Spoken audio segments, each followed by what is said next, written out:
वैसे हदीस है, नबी ने कहा था कि ऐसा वक्त आएगा जब ऐसे लिबास वाले मुजाहिद की गिनती में आएंगे और दाढ़ी और टोपी लगा के वो लिबास लेके मुसलमानों को बेवकूफ बनाया जाएगा। अस्सलाम वालेकुम सामीन। 16 जुमादल उला और 19 नवंबर है। खबर का उन्वान है चंद्रशेखर पार्टी के उम्मीदवार एजाज खां की हफावात। हफावात उन चीज़ों को कहा जाता है जो बेसरोपाकी होती है। दरअसल सियासी जो लीडर होते हैं उनका सब कुछ सीट जीतने के लिए और अपने हलके से फतहयाब होने के लिए वो हर काम कर सकते हैं। ये वीडियो आपने उनकी सुन ली। इसमें एजाज खां ये कह रहे हैं कि हुजूर सल्लल्लाहु अलैहि वसल्लम ने फरमाया नऊज़ बिल्लाह कि एक दौर ऐसा आएगा जिसमें जो दाढ़ी वाले टोपी वाले होंगे, जैसा आपने सुना, वो रहनुमाई नहीं करेंगे बल्कि उन जैसे जो मॉडर्न होंगे, अपडेट होंगे, रोज़ नमाज के नहीं होंगे, लिबास आपने उनको देखा, ये टिकटॉक पे रहते हैं, सब आप उनसे जानते हैं, ऐसे लोग रहनुमाई करेंगे। साथ साथ इसको हदीसी बतलाया है, ये उनकी मनगढ़ंत बात है। हदीस शरीफ ये है जो लोग रहनुमाई करेंगे वो करेंगे। अल्लाह के रसूल ने फरमाया माँ अना अलैहि व असहाबी, जिस तरीके पर मैं हूँ और जिस पर मेरे सहाबा चले हैं वो लोग रहनुमाई करेंगे। वो कौन लोग हैं? एक दूसरी हदीस में अल्लाह के रसूल ने फरमाया अल उलमा वरसतुल अंबिया, वो अंबिया के वारिस उलमा होते हैं। उलमा कौन है? अल्लाह के रसूल ने खुद बताया खैरुकुम मन तअल्लमल कुरान व अल्लमा। उलमा वो हैं जो कुरान सीखें और सिखाएं। तो ये लोग हमेशा रहनुमाई करते रहेंगे। अब एजाज खान बात आई। एजाज खान ने ये जो बात कही है, दरअसल ये चंद्रशेखर पार्टी से फिलहाल उम्मीदवार हैं और इनका निशाना ये है जहाँ से खड़े हैं कि किस तरह उस सीट को हथिया लें।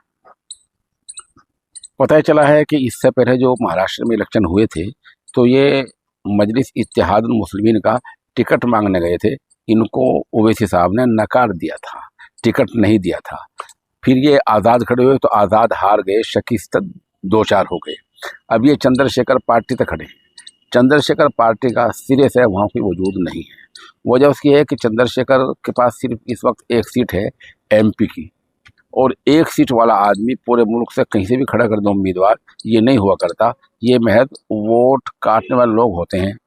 वजह इसकी है कि महाराष्ट्र में जो मुस्लिम आबादी है, जो वोटर हैं, इस वक्त वो 2011 की अगर मरदमशुमारी में हम जाएं तो मुस्लिम वोटर महाराष्ट्र में 11% हैं।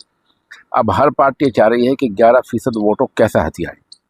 11% वोटों को हथियाने के लिए एक तरफ बीजेपी मेहनत कर रही है, समाजवादी पार्टी मेहनत कर रही है, कांग्रेस पार्टी उम्मीदवार वो लोग मेहनत कर रहे हैं।